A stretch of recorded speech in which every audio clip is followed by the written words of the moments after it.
Sorry about that. I'm using a free recording app and it cuts me off at 15 minutes. So you have to record in 15-minute increments, and I didn't see it coming or else I would have warned you.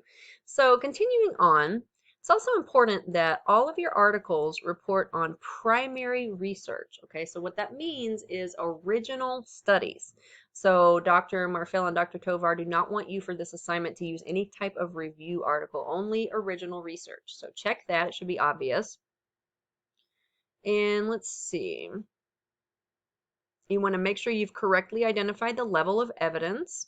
One of those two, actually probably both of the two links that I posted in that announcement earlier have advice on how to do this, on how to identify the level of evidence. So dive in there. The PowerPoint presentation that I posted in particular has a really detailed guide to identifying level of evidence. So that should be really helpful.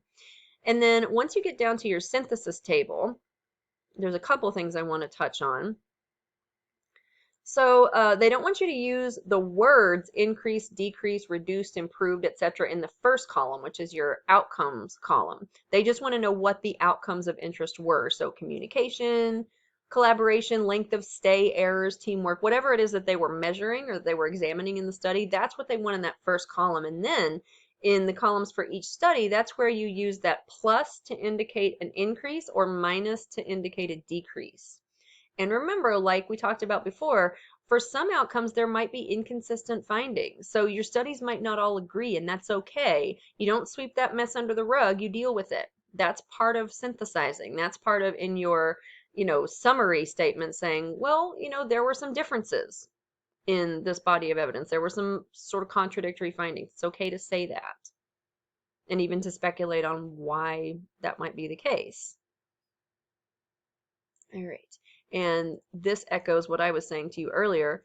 Overwhelmingly, students tend to only report the positive findings, never any contradictory findings. Sometimes the interventions don't work. Guess what? We need to know that if that's the case. It's important also to note significance. So if a finding was significant or not significant, very important to note. And that's relevant only for quantitative studies, not qualitative, of course. You also want to make sure that all three of these things, your evidence table, your synthesis table, and your key findings synthesis, are consistent, that they match each other, that you're not leaping to any kind of bizarre conclusions. And again, the easiest way to do this, the easiest way to synthesize the findings and to synthesize the importance of those findings or the implications of those findings is to just go right down those columns in your evidence table once it's done. Go right down your results column, go right down your implications for practice column, write down that limitations column, and just look, and you're going to start to see it's going to be so obvious where those trends and themes and similarities and differences are. And it's going to be really easy then to come up with, okay, so here's the bird's eye view, right? Now, for limitations, they're after the limitations of the body of evidence. Rather than going study by study, well, this one did this and this one did this, you're looking for the common themes. So if you've got 5 studies and 4 of them all had small sample sizes, then you know, oh, hey, that's a common limitation in this body of evidence that we have small sample sizes, right? So you're looking at the overall. And then for recommendations for practice, this is really important. So you want to watch your language in terms of level of certainty with regard to the value of the intervention in producing the outcomes that you're interested in, okay? So you may have studies that are saying like, oh yeah, this intervention worked great, but you might find that they're all kind of low-level studies or based on low levels of evidence, like quality improvement studies, for example. And when that's the case, it's not like it's useless, it's not like it means nothing, but it's worth less than if we have a bunch of studies that are a higher level of evidence, for obvious reasons. And you want that to be reflected in your language. And if you want more kind of explanation about this and more examples, there's a great 2-part PowerPoint presentation on the writing resources page on Canvas. They were authored by Dr. Deborah Mosier, who's one of our rock star faculty who's published and published and published and is an expert on this stuff.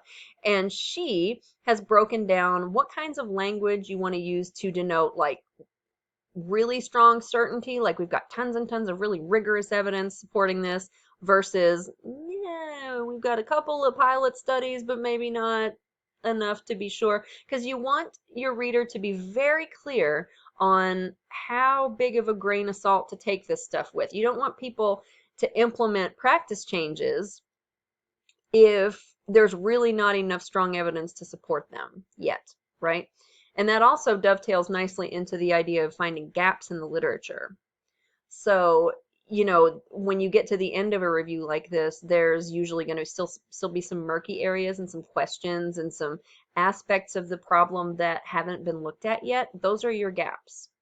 And those are also often recommendations for future research.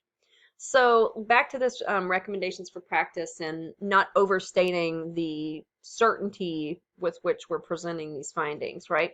So if your evidence is based on low levels of evidence, for example, quality improvement studies, then the recommendations are based on less conclusive evidence. So therefore, you might use statements such as the evidence suggests, or the intervention is likely to result in, etc. And by the way, you always want to avoid using the word prove, because prove denotes 100% certainty. And when do we ever have that in life or in science writing, right? Hardly ever. So if you're very, very certain, you might say something like, it seems clear that, or all the available evidence points to, or whatever, but you don't want to say prove. It's not a great idea. And down here where we're talking about APA formatting, I want to make sure everybody knows that APA has just come out with a new handbook, the 7th edition handbook. And there aren't a ton of changes from 6th edition, but there are some very visible changes. Like, for example, the headings and subheadings are formatted differently now. Just a few little things here and there. If you don't have the handbook yet, I don't even have it yet. I have an online resource for you, also in the Canvas Writing Resources page. If you scroll down to where it says useful websites, that's where it is. It's like a sample student paper, and it has the correctly formatted resource list or reference list, all the correct headings and subheadings and stuff like that. So you can bookmark that on your computer and keep it for future assignments. Okay, so obviously look over every item on here, but those are the sort of writing related ones that I wanted to talk to you about. And let's see. Let's talk a little bit more about that main findings summary. So, which again I would call a synthesis, not a summary. So I'll just read you what it says from the prompt. A bulleted list of the key findings that describes the strength of the evidence, common trends, variability in the findings, and major gaps. So you're addressing all of those things. And I believe strongly in making checklists out of assignment prompts. Okay? So for that in particular, I would take that little part of the prompt and I would put every item on a separate list. So for my main finding synthesis, a bulleted list, check, of the key findings that describes the strength of the evidence, check, common trends, check, variability in the findings, check. That means what are the differences? So does every study agree, or do we have studies that have, different results? You want to indicate that. Again, address that messiness, just like we said earlier. And and major gaps. So that's where, what do we need to do to answer any remaining questions here? All of that goes in that main findings summary / synthesis. Okay. All right. So I think I've touched on all the major points here. If you have any further questions, I would be happy to answer them in terms of how to, to put this together coherently as a writer. I would say aim for very concise writing in a table, because obviously you don't want it to be too congested. So aim for conciseness and clarity, simple language, very straightforward language. I mean, you can see how they have it here. It's a lot of numbers, and I like the use of those up and down little arrows for increase and decrease. Anything that makes your table easier to process and easier to read is a good thing. Okay, so if you have any more questions, let me know, let Dr. Marfel or Dr. Tovar know, and I hope this has been helpful, and best of luck to you. Good night.